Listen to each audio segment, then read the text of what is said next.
بسم اللہ الرحمن الرحیم نحمده ونصلی علی رسولہ الکریم۔ جناب اسپیکر اور آپ کی وساطت سے تمام معزز اراکین ایوان،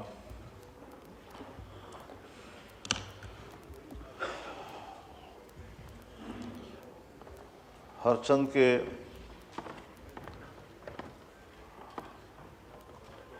اس ایوان کی عوامی نمائندگی پر ہمیں تحفظات ضرور ہیں، لیکن ساتھ ساتھ پارلیمانی ذمہ داریاں بھی یہی ایوان نبھا رہا ہے اور ہم بھی اسی ایوان کا حصہ ہیں۔ اس سے قبل پارلیمنٹ کے دونوں ایوانوں نے 26ویں آئینی ترمیم پاس کی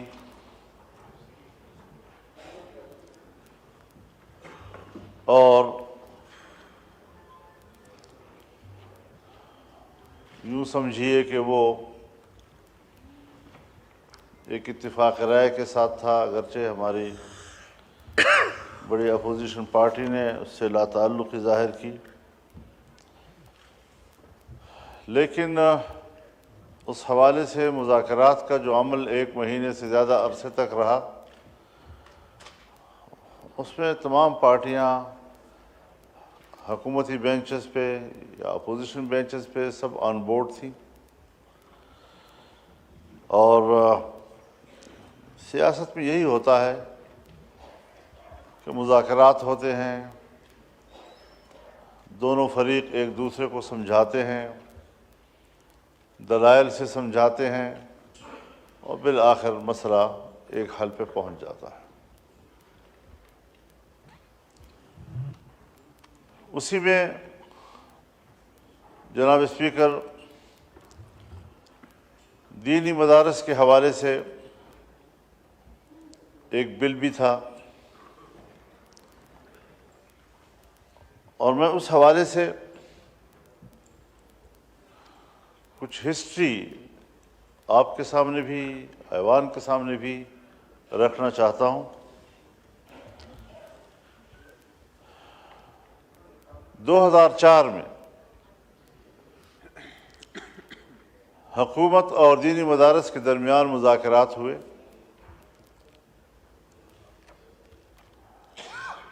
حکومت نے اس وقت مدارس کے حوالے سے 3 سوال اٹھائے تھے۔ پہلا سوال یہ تھا کہ دینی مدارس کا مالیاتی نظام کیا ہے، دوسرا یہ کہ دینی مدارس کا نصاب تعلیم کیا ہے، اور تیسرا یہ کہ دینی مدارس کا تنظیمی ڈھانچہ کیا ہوتا ہے۔ ان تینوں سوالات پر مذاکرات ہونے کے بعد جب حکومت مطمئن ہو گئی تو اس وقت ایک قانون سازی ہوئی، اور اس میں اتنا ضرور کہا گیا کہ دینی مدارس اس حوالے سے محتاط رہیں گی کہ کسی طرح بھی کوئی اس میں فرقہ وارانہ تعلیم نہ ہو، شدت پر آمادہ کرنے والا کوئی مواد پیش نہ کیا جائے، البتہ تقابل ادیان کے حوالے سے اور تقابل مذاہب کے حوالے سے علمی بحث اگر استاد کرتا ہے تو وہ اس سے مستثنیٰ ہوگا۔ کچھ بعد میں مشکلات آتی رہیں، ہماری خفیہ ایجنسیاں وہ مدارس میں براہ راست جاتی تھیں، وہاں پر ڈرانے دھمکانے پریشان کرنے کا ایک سلسلہ چل رہا تھا، جس پر سنجیدہ شکایت اٹھی، اور 2010 میں ایک پھر معاہدہ ہوا کہ کسی بھی مدرسے کے حوالے سے کوئی شکایت براہ راست مدرسے میں جا کر نہیں کی جائے گی، بلکہ اس تنظیم سے کی جائے گی جس کے ساتھ اس مدرسے کا الحاق ہے۔ ہمارے نزدیک تو معاملات طے تھے۔ پھر اس کے بعد 18ویں ترمیم پاس ہوئی تو خود حکومت نے اس وقت یہ سوال اٹھایا کہ مدارس 1860 کی سوسائٹیز ایکٹ کے تحت رجسٹرڈ ہوتی ہیں، اور چونکہ اب وہ صوبائی مسئلہ بن گیا ہے، لہذا آپ وفاقی وزارت تعلیم کے ساتھ خود کو وابستہ کر لیں۔ یہ یعنی جیسے ہم ایک ڈاک خانہ تبدیل کر رہے ہیں دوسرے ڈاک خانے میں۔ پہلے ہم وزارت صنعت و حرفت کے ساتھ سوسائٹی ایکٹ، جو خالصتاً اسی لیے بنایا گیا تھا کہ پرائیویٹ سیکٹر میں بننے والے جتنے ادارے کمپنیاں ہوں گی وہ سب اسی میں ہی رجسٹر ہوتی رہیں گی، اور اب آئیے وزارت تعلیم کے تحت۔ وزارت تعلیم میں بھی صرف آپ اس نسبت سے منسلک ہو کر رجسٹریشن کرائیں گے، اور جہاں صوبوں میں دفتر ہوں گے وزارت تعلیم کے، وہاں لوگ جا کر وہ رجسٹریشن کارڈ لے لیں۔ اس پر بات چیت ہوتی رہی، لیکن وہ ایکٹ نہیں بنا، وہ محض ایک معاہدہ تھا، اور وہ معاہدہ 3 باتوں پر مشتمل تھا۔ اس میں پہلی بات یہ تھی کہ دینی مدارس جن کی رجسٹریشن ہو چکی ہے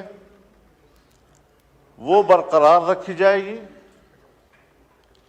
نئے مدارس کی رجسٹریشن پر حکومت تعاون کرے گی۔ دوسری بات یہ کہ دینی مدارس کے بینک اکاؤنٹس کھول دیے جائیں گے، اور تیسری بات یہ کہ غیر ملکی طلباء جن پر پابندی ہے کہ وہ پاکستان میں تعلیم حاصل کریں، ان کو تعلیم حاصل کرنے کی اجازت ہوگی، اور 9 سال تک ان کو 9 سال کا ویزا دیا جائے گا۔ اس میں جو بعد میں ایجوکیشن ایک بورڈ بنا، اس کے تحت 12 مراکز بنائے گئے، یہ سب بات کے ایگزیکٹو آرڈرز ہیں، اس کا اس معاہدے سے کوئی تعلق نہیں۔ آج اگر کوئی اس کی بات کرتا ہے تو یہ پس از مرگ واویلا کی بات ہے۔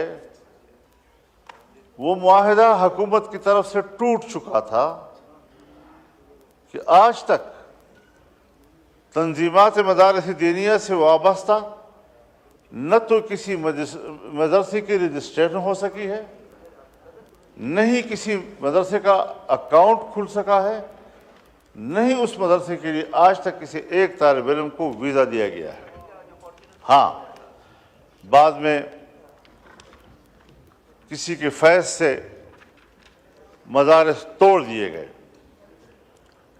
اب تک یہی 5 تنظیمیں تھیں، 5 بورڈز تھیں۔ اس کے بعد پتہ نہیں 20-25 بنا دی گئی، جس کا نہ 2004 کے حوالے سے کوئی کردار، نہ 2010 کے معاہدے سے کوئی کردار، اور نہ ہی اس کا کوئی ابھی جو ہماری قانون سازی ہو رہی تھی اس سے کوئی تعلق۔ الیکشن سے پہلے جو پی ڈی ایم کی حکومت تھی تو میں نے جناب وزیر اعظم کی خدمت میں عرض کیا، میاں شہباز شریف صاحب سے،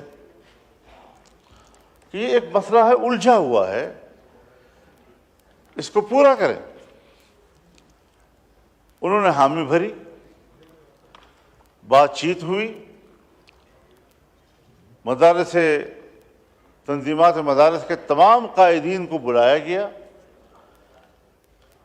ان کی مشاورت و مشارکت کے ساتھ اصول طے ہوئے اور ہم نے اپنے موقف میں لچک دکھائی کہ ہمیں اعتماد میں لیے بغیر، ہم سے اجازت لیے بغیر آپ نے ہمارے تنظیموں کو توڑا، اور وہ تنظیمیں کہ جن کو ہم نے تسلیم نہیں کیا سو مدارس آزاد ہوں گے، چاہے ادھر رجسٹریشن کرائیں چاہے سوسائٹی ایکٹ کے تحت کرائیں۔ ہم نے لچک دکھائی اس میں، اور اس پر جناب وزیر قانون جناب تارڑ صاحب ان کی طرف سے ڈرافٹ بنا، اور جس طرح معاہدہ ہوا تھا اسی کے مطابق ایک ڈرافٹ آیا اور یہاں ایوان میں پیش ہوا۔ اس ایوان میں اس کی پہلی خواندگی ہوئی، اور جب دوسری خواندگی شکوار ہو رہی تھی تو پتہ نہیں کہاں سے کیا ہدایات آتی گئیں کہ دوران قانون سازی اس قانون سازی میں تبدیلیاں لائی گئیں، اور پھر ہم نے کہا کہ ہم اس قانون سازی کا حصہ نہیں بنیں گے۔ یہ اس معاہدے، اس کمٹمنٹ جو ہمارے باہمی اتفاق رائے سے ہوا تھا اس کا ضد ہے۔ معاملہ کٹھائی میں پڑ گیا۔ اب اس ایوان کے اندر جس وقت 26ویں ترمیم پر بات ہو رہی تھی تو ہم نے اس میں کہا کہ بھئی وہ ایک چیز، ایک مرحوم بل، ایک معصوم بل اس سے پہلے جس پر اتفاق ہوا اور جس کا یہاں قتل کیا گیا، آئیے اس کو بھی لے آئے۔ جناب اسپیکر، ہم نے یہ نہیں کہا ہے کہ آپ ان مدارس کو اس بل سے نکال دیں، یہ بات میں واضح کر دوں، لیکن ڈرافٹ جو پاس ہوا ہے، بل جو پاس ہوا ہے یہاں سے، اس میں ان وزارت تعلیم کے تحت رجسٹر مدارس کا کوئی تذکرہ نہیں ہے، اور یہ ڈرافٹ ہم نے نہیں بنایا، یہ حکومت کی طرف سے آیا۔ سو ہم نے اس کو بھی قبول کیا تھا، اس پر بھی چونکہ ہمارا کوئی اعتراض تو نہیں تھا، لیکن ہم نے قبول کیا اور پاس ہو گیا۔ جناب اسپیکر، بہتر ہوتا اگر آج اس وقت یہاں ایاز صادق صاحب موجود ہوتے تو ذرا میں ان کے روبرو عرض کرتا۔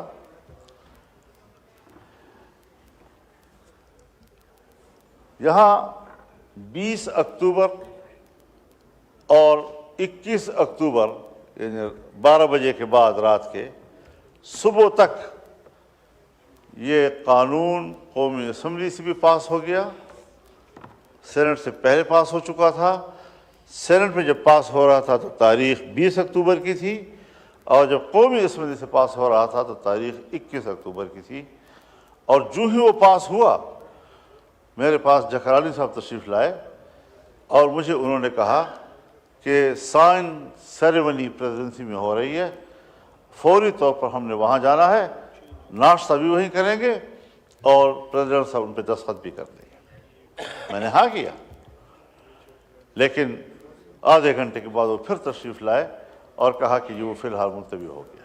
ٹھیک ہے، اب سوال یہ ہے حضرت کہ 28 اکتوبر کو جناب صدر اس بل پر ایک اعتراض بھیجتے ہیں، اور ظاہر ہے کہ دونوں ایوانوں میں جب ایک بل آتا ہے تو جس ایوان میں آخر میں پاس ہوتا ہے اسی سے پریزیڈنسی میں جاتا ہے، اور وہاں سے کوئی آبجیکشن ہوتا ہے تو وہاں سے بھی اسپیکر قومی اسمبلی کے پاس پھر آیا، کیونکہ یہاں آخر میں پاس ہوا اور آبجیکشن آیا اور اسپیکر صاحب نے اس کی تصحیح کر دی، اس کو ایک قلمی غلطی قرار دے کر۔ اب آبجیکشن آیا، اسپیکر صاحب نے باقاعدہ آئین کا حوالہ دیا، آرٹیکل 75 کا، اس آئینی حوالے کے ساتھ انہوں نے ان کے پاس جواب بھیجا، اور یہ 28 اکتوبر تھی۔ اس کا معنی یہ ہے کہ جناب صدر کو یہ بل موصول ہو چکا تھا، یہ علامت تھی اس بات کی کہ وہ موصول ہو چکا ہے۔ اسپیکر صاحب کی طرف سے جواب چلا گیا اور کہا کہ میں آرٹیکل 75 کے تحت اس کی اصلاح کر رہا ہوں اور کر دی ہے، دستخط کر کے بھیج دیے، اور سینٹ کی طرف سے بھی مجھے یہ اطلاع ملی کہ وہاں سے بھی انہوں نے جو چیئرمین سینٹ تھے اس وقت، انہوں نے اس کو ہاں کر دیا اور معاملہ ختم ہو گیا۔ کیوں؟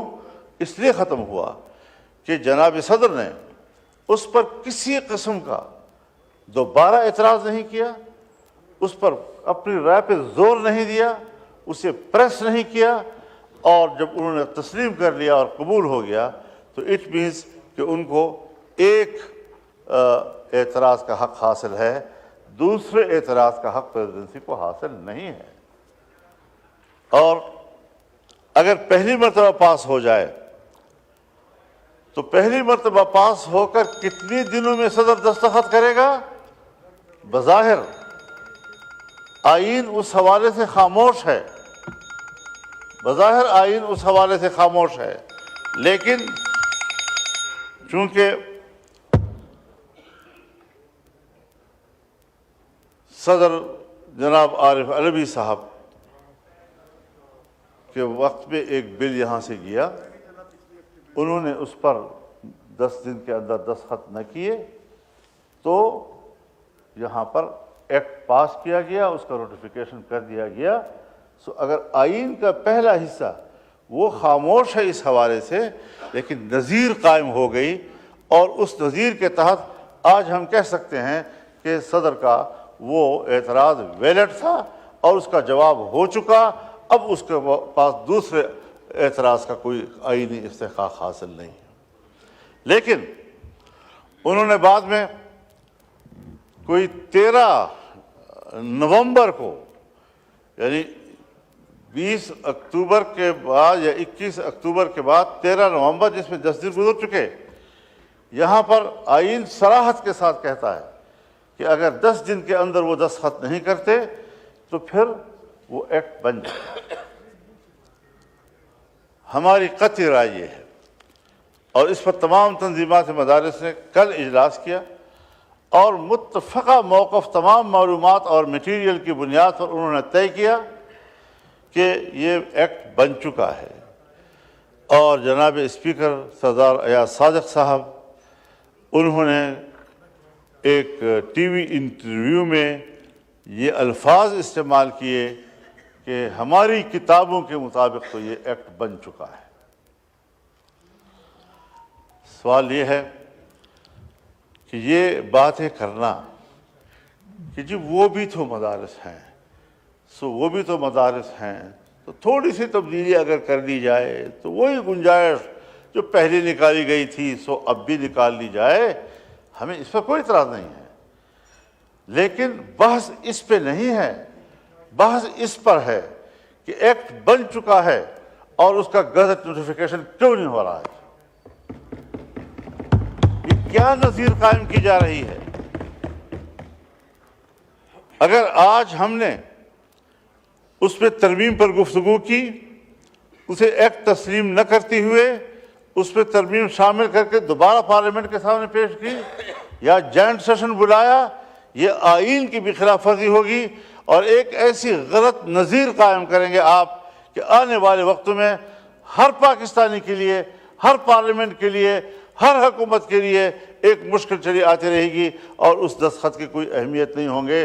لہذا ہم ایوان کا استحقاق، آئین کا استحقاق، اس کی جنگ لڑ رہے ہیں، اور ایوان صدر سے ہماری یہ شکایت ہے کہ آپ کا وہ جو دوسرا اعتراض ہے وہ آئینی لحاظ سے بھی ٹھیک نہیں ہے، چاہے ہمارے نذیر تاڑر صاحب جو ہیں اس بارے میں بڑے مشتاق ہیں، کوئی نہ کوئی تعویل اب بنا کر پیش کر دیں گے، سو یہ تعویلیں نہیں چلیں گی۔ اب ہم بھی اسی مدرسے سے پڑھے ہوئے ہیں، میں نے بھی اسی مدرسے، اسی ہاؤس کے اندر 40 سال گزارے ہیں۔ آپ مجھ سے جونیئر ہیں، آپ قانون پڑھے ہوئے ہیں، لیکن آپ پڑھے ہوئے ہیں، میں قانون کا طالب علم ہوں۔ عدالت قانون کے مطابق فیصلے دیتی ہے، لیکن اس قانون کے مطابق جو یہاں سے ہم بنا کر بھیجتے ہیں۔ ہم قانون ساز ہیں، ہم آئین کو کھلواڑ نہیں بنانے دینا چاہتے۔ اب اس حوالے سے ہمارے اس مطالبے کو تسلیم کیا جائے. یہ متفقہ چیز ہے جناب اسپیکر. اگر آپ کی توجہ ہو اسپیکر صاحب، اگر آپ کی توجہ ہو، میں عرض کر دینا چاہتا ہوں کہ 26ویں ترمیم پر 1 مہینے سے زیادہ ڈیبیٹ ہوتی رہی اور بالآخر ہم ایک اتفاق رائے پر پہنچے.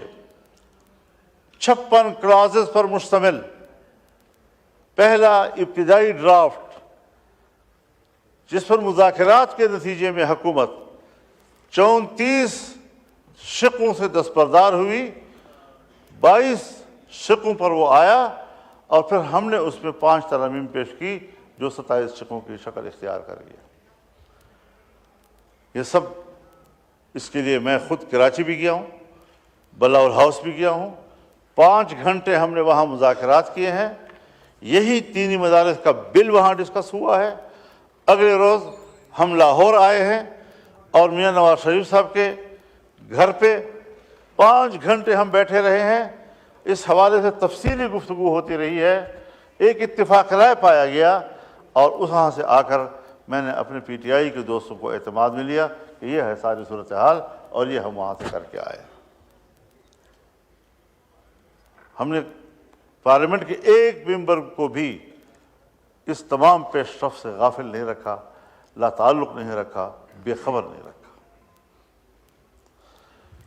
اب مدارس کو کس چیز کی گناہ دی جا رہی ہے، سزا دی جا رہی ہے؟ ایک اتفاق رائے پارلیمنٹ کا ہوا ہے. اب صاحب کہتے ہیں کہ صاحب IMF اور فلاں فلاں وہ پاکستان کے ساتھ تعاون چھوڑ دیں گے، اس کی مدد نہیں کریں گے، ناراض ہو جائیں گے. یہ راز تو آج ہم پر کھلا ہے کہ ہماری قانون سازیاں کیا ان کی ہدایات کے مطابق ہوں گی اور ان کی رضامندی سے وابستہ ہوں گی؟ کیا ہم آزاد ملک نہیں ہیں؟ اور اگر آزاد نہیں ہیں تو کہہ دیا جائے کہ ہم واقعتاً غلام ہیں، پھر ہم جانیں اور غلامی جانیں کس طرح پاکستان پر آپ غلامی مسلط کرتے ہیں. لیکن یہ افسوسناک باتیں ہیں. اگر امریکہ کے کانگریس میں یا وہاں کی کسی ایوان میں ایک ممبر قرارداد پیش کرتا ہے اور وہ قرارداد یا عمران خان کی رہائی کے لیے ہے یا پی ٹی آئی کے حق میں جاتا ہے، تو آپ یہاں قرارداد پاس کرتے ہیں کہ امریکہ کو پاکستان کے داخلی معاملات میں دخل دینے کا حق حاصل نہیں ہے. یہ پاکستان کے معاملات میں دخل دینا، اس کا تعلق صرف عمران خان اور پی ٹی آئی کے ساتھ ہے؟ کیا ہمارے اس آئین اور پارلیمنٹ کے ساتھ نہیں ہے؟ کیا ہمارے قانون سازی کے ساتھ نہیں ہے؟ کہ ہمیں حوالہ دیا جا رہا ہے اس بات کا کہ صاحب FATF ناراض ہو جائے گا، IMF ناراض ہو جائے گا، فلانا ناراض ہو جائے گا. یہ تعویلات کیسے ہم قبول کریں گے اور یہ کیسے ہمارے لیے دلیل بنیں گی؟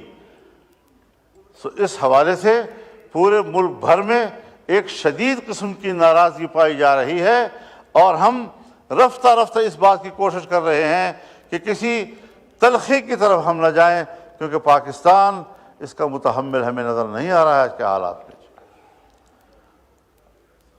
دینی جماعتیں آپ سے تعاون کر رہی ہیں. یہ 2001 نہیں ہے، یہ 9/11 کا سال نہیں ہے، یہ اس کے بعد کوئی 4 یا 5 سالوں کا مسئلہ نہیں ہے. دینی مدارس نے 23-24 سال ثابت کر دکھایا ہے کہ ہم پاکستان کے ساتھ کھڑے ہیں، ہم آئین کے ساتھ کھڑے ہیں، ہم جمہوریت کے ساتھ کھڑے ہیں، ہم قانون کے ساتھ کھڑے ہیں. پھر ان کا امتحان کس بات پہ لیا جا رہا ہے؟ تو پھر صاف ظاہر ہے کہ ہمیں تکلیف ہے اس بات سے کہ ملک میں مذہب کی تعلیم کیوں ہے، اس کے لیے مختلف ادارے کیوں ہیں، قرآن و حدیث اور فقہ پڑھانے کے لیے ہم نے مدارس کیوں قائم کیے ہیں. یہ بات تو پھر آج کی نہیں ہے. جب علی گڑھ مدرسہ قائم ہوا اور اس کے نصاب سے لارڈ میکالے نے اس وقت قرآن نکال دیا، حدیث نکال دی، فقہ نکال دی، عربی زبان نکال دی، فارسی زبان نکال دی جو یہاں کی سرکاری زبان ہوا کرتی تھی، سب نکالنے کے بعد اس کے مقابلے میں مدرسہ بنا جس نے انہی علوم کو تحفظ دیا جس کو انگریز اپنے ساتھ سکھا دیتا. اور ہمیں جدید علوم سے کوئی ایسا نہیں.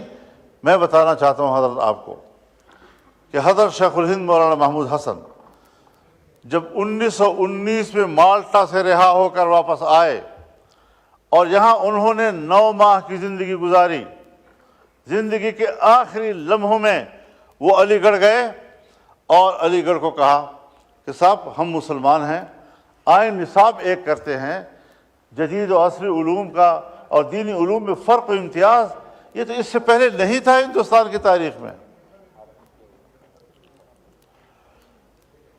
یہ تو وعلیکم السلام، یہ تو اس سے قبل نہیں تھا، بر صغیر سے باہر بھی کسی دینی مدرسے کا سوچ نہیں ہے، تو آئیے آپ نصاب ایک کر دیں۔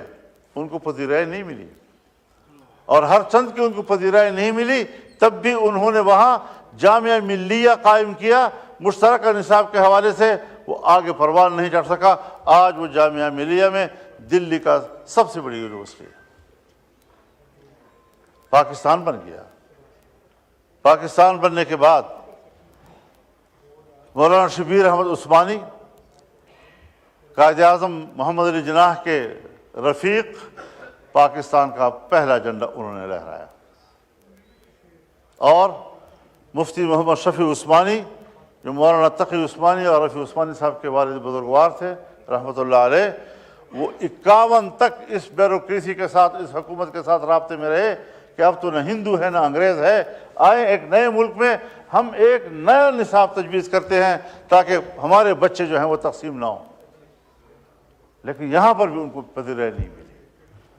اب دینی مدرسے کے نصاب کو قبول نہ کرنا، یہ پاکستان کی ابتدا سے لے کر آج تک ہماری بیوروکریسی اور ہماری اسٹیبلشمنٹ کی ایک ذہنیت ہے، اور وہ ذہنیت کار فرما ہے جس کو آج 9/11 کے بعد ایک نئی سپورٹ عالمی سطح پر مل رہی ہے، اور وہ کسی طریقے سے بھی مدارس کے نظام کو تہس تہس کرنا چاہتے ہیں۔ کیوں کر رہے ہو؟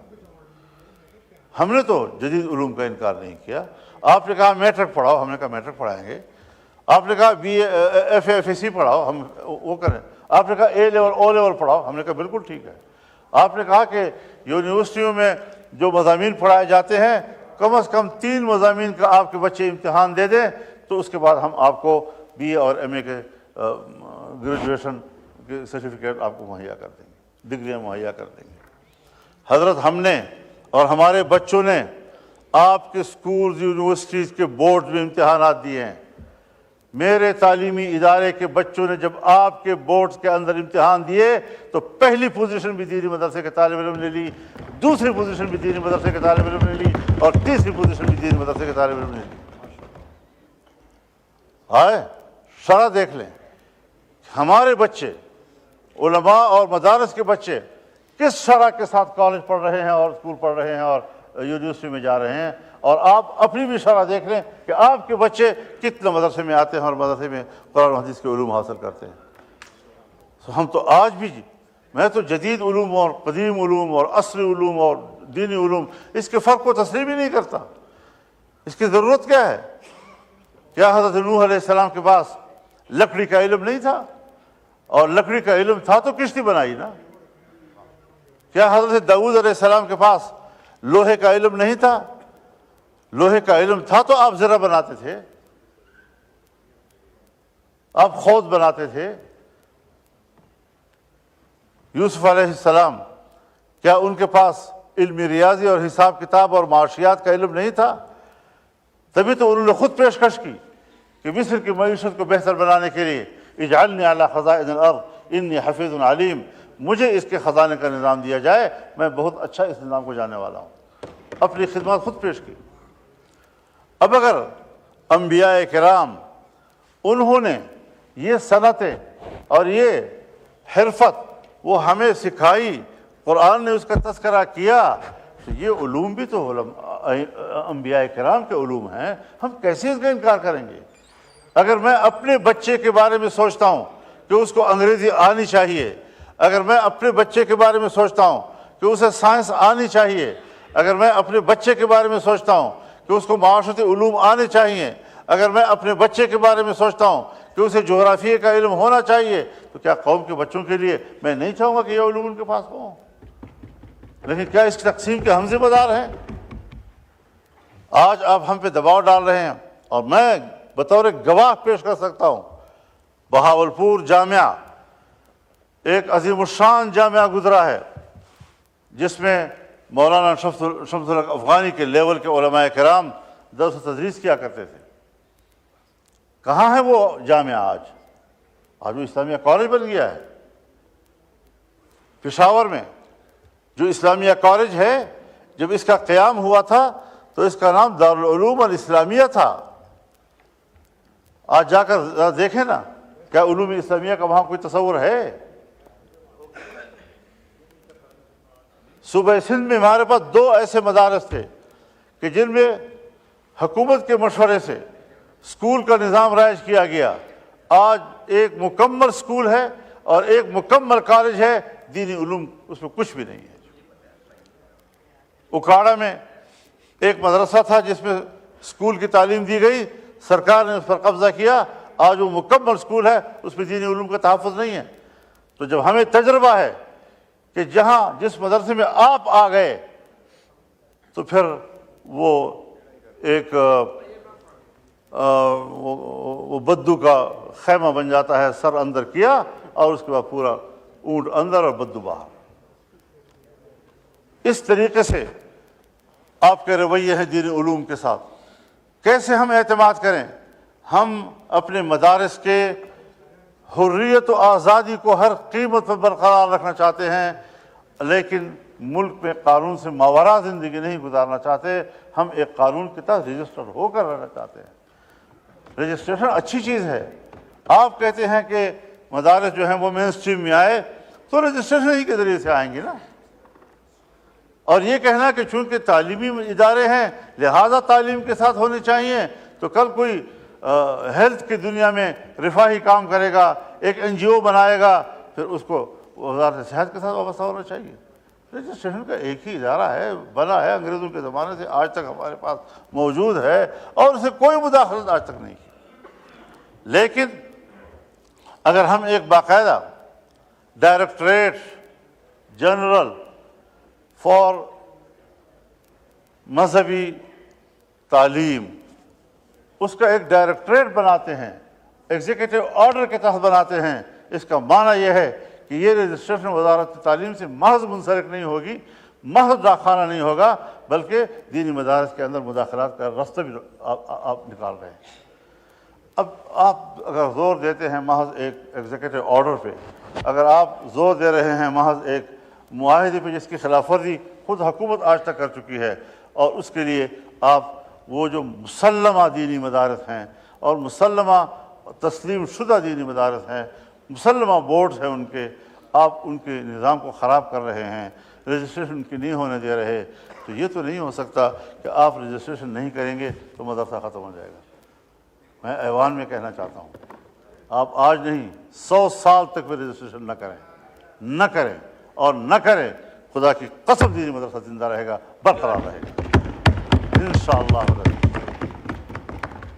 آپ بینک اکاؤنٹ نہ کھولیں ہمارے، انشاءاللہ پیسے آئیں گے، لیکن خدا کے لیے خلائی مدارس کے لیے ہمارے حقیقی مدارس کے نظام کو برباد نہ کیجیے۔ ہم نے ایوان سے اجازت لی ہے، ہم نے پارلیمنٹ سے اجازت لی ہے، اس کو ایکٹ بن چکا ہے، اس کے بعد نوٹیفیکیشن کیوں نہیں ہو رہا اس کا؟ تو اس پر ذرا میری معذورات کو اہمیت دی جائے، حالات خواہ بگاڑ کی طرف نہ لے جائیں۔ پہلے ہم نے اپنا جماعت کا موقف دیا تھا، اب تمام تر تنظیمات مدارس دینیہ نے رات کو میٹنگ کر کے ایک واضح موقف دے دیا ہے کہ یہ ایکٹ ہے اور ہم اس کو ایکٹ تسلیم کرتے ہیں اور نوٹیفیکیشن کا مطالبہ کر رہے ہیں۔ تو اس چیز کو مد نظر رکھ کر یہ جو کہا جاتا ہے جوائنٹ سیشن بلایا جائے گا اور امینڈڈ جو ہے وہاں سے، کوئی امینڈڈ ہم قبول نہیں کریں گے۔ روایات کو خراب مت کرو، آئین کو خراب مت کرو، آئین میں جو چیز طے ہے اس کے مطابق ہو جانے دو، بعد میں دیکھیں گے نا۔ ہم کسی کی تعلیم کا تو انکار نہیں کر رہے، تعلیم جہاں وہ کر سکتا ہے، اس کو حق حاصل ہے۔ اسکول یونیورسٹی بھی ہیں، اور کتنے ادارے ہیں، کتنے رفاہی ادارے ہیں، غیر حکومتی ادارے ہیں، وہ آج بھی تو اسی سوسائٹی ایکٹ کے تحت رجسٹر ہیں، لیکن صرف مدارس کو کیوں نشانہ بنایا گیا؟ مدارس میں تقسیم پیدا کیوں کی گئی؟ آپ چاہتے ہیں کہ علماء آپس میں لڑیں؟ ہم علماء نہیں لڑیں گے آپس میں، کوئی مسئلہ نہیں ہے. ہم نے پہلے بھی فراخ دلی دکھائی ہے، ہم آج بھی اس پہ اعتراض نہ کرتے اگر ایکٹ میں پہلے وہی چیز موجود ہوتی. لیکن چونکہ ایکٹ بن چکا ہے لہذا ایکٹ بننے کے بعد ترمیم اس وقت تو نہیں ہو سکتی، بعد میں اگر کوئی تجویز آ گئی تو بات کر سکتے ہیں، اس کے بعد بات ہوگی. لیکن ایکٹ ایکٹ ہے. پارلیمنٹ کی عزت کرو خدا کے لیے. کم از کم میرے تو تحفظات ہیں اس الیکشن پہ، کم از کم اس اپوزیشن کے پی ٹی آئی کے تو اعتراضات ہیں. حکومت تو اپنے آپ کو صحیح حقیقی منتخب نمائندہ سمجھتی ہے اپنے آپ کو. اپنے دعوے کے مطابق تو آپ اپنا رویہ جو ہے ٹھیک کر لیں. تو اس حوالے سے چاہے پاکستان پیپلز پارٹی پارلیمنٹیرین ہو، چاہے پاکستان مسلم لیگ ہو، چاہے ایم کیو ایم ہو، چاہے باپ پارٹی ہو، جتنی بھی ان کے اتحادی اس وقت حکومت میں بیٹھے ہیں، سب کی کمٹمنٹ ہے، سب کا ووٹ ہے. اب ووٹ دینے کے بعد اگر وہ کہیں اور پارلیمنٹ سے کہلوایا جائے کہ ہاں ہم سے غلطی ہوئی تھی، میرا خیال میں پھر یہ پارلیمنٹ کی بھی بہت طویل ہوگی. لہٰذا جو طے ہوا ہے ہم اسی بات کو ایمفسائز کر رہے ہیں، اس پر زور دینا چاہتے ہیں اور ہر قیمت پر اس کو حل کرنا چاہتے ہیں. اگر اس سے آگے پیچھے معاملہ گیا تو یقیناً پھر ایوان نہیں میدان میں فیصلے ہوں گے. اللہ تعالیٰ ایسی امتحانات